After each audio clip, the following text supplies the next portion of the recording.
Somebody comes across as saying they're more intelligent, I don't think those kinds of people should be advised by you if they're talking to you like that. I think it's better to get them advised by elders or other peers. Because if they're talking like that to you and then you tell them, I don't think you should talk like that or whatever, you're just going to create more antagonism. Sometimes it's good to get a third party in a subtle and careful way throw it in. And the other thing is, this is what I learned, sometimes this wisdom you learn from elder Muslims. There's this personal story. There's a brother in a masjid, I know. I have, most of my best friends are really old people. So they're in their 70s and 80s and such, right? This is a really old gentleman, and he, we used to meet at the masjid every day and stuff. And there was a fight in the masjid. There was a nasty fight. You seen one of those? They're pretty ugly, okay?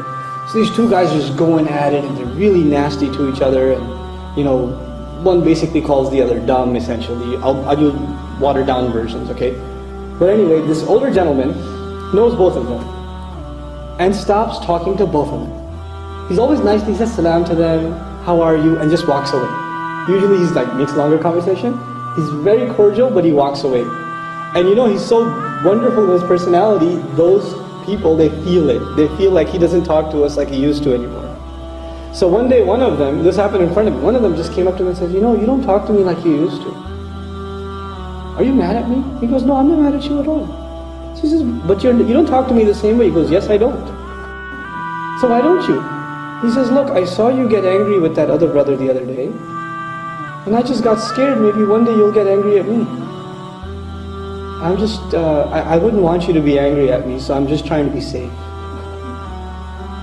He put it in such a soft way, and the guy felt so bad, he went and apologized to the other brother and they made up. Right? That's the wisdom of an elder, they know how to approach things. And this sometimes it's our demeanor towards people. You can show some people, you can show someone that that they've hurt your feelings without actually saying it. You can show it with sort of a distant demeanor. And you can, and people, if people use hurtful words towards you, my advice is to distance yourself from them. In a respectful way though, still. We don't cut relations in Islam. We don't do that. We don't cut ourselves off from people. But it's a healthy thing to distance yourself from someone who uses abusive language towards you. That's a healthy thing to do. And if there's any ounce of good in them, they will feel it. Right? And they'll come to you and say, what's happening? Why aren't you talking to me? But if there's no good in them, guess what? They'll say, good for them, good for me. I don't want to talk to you anyway. So that's probably good for both of you. Right? But distancing yourself is probably my best advice. Inshallah ta'ala. It's a silent kind of advice.